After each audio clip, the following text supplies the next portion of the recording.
I think there are a lot of things people don't think about when they show that affect their score. So this is some of the topics.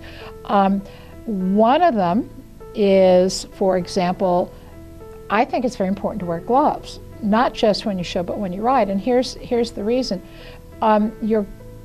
If you wear gloves, your reins aren't as likely to slip.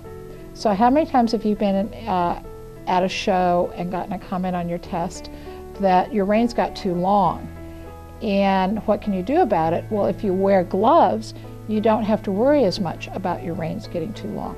So it doesn't take a lesson to have a better rein connection, just wear gloves. Another one, for example, I'd say 50% of the riders I see at training and first level ride with stirrups that are too long. And if their stirrups are too long, then their toes are lower than their heels.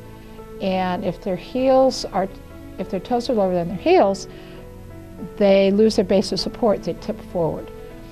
If you just raise your stirrup a hole or two, you actually have a longer leg, your base of support's more stable, you don't slip around in the saddle as much, your hands are quieter, you just find it easier to balance your horse.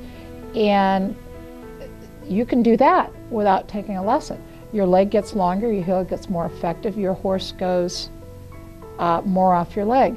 So these are a lot of thoughts about this. Now, another very practical one. How often do you find it hard to find X when you're showing? You ride down the center line, you're looking at the judge, but nobody marks in the ring where X is. Well, if you're riding forward on the center line, riding toward the judge, and E and B disappear from your peripheral vision, you're sitting on X. You're right on top of it, so you halt. Lots of thoughts like that to help you when you're showing and just make it easier to ride. But if you knew about these things, you don't actually have to take a lesson to learn them. That's where you learn how to ride, but then there are other things you need to know to learn how to show.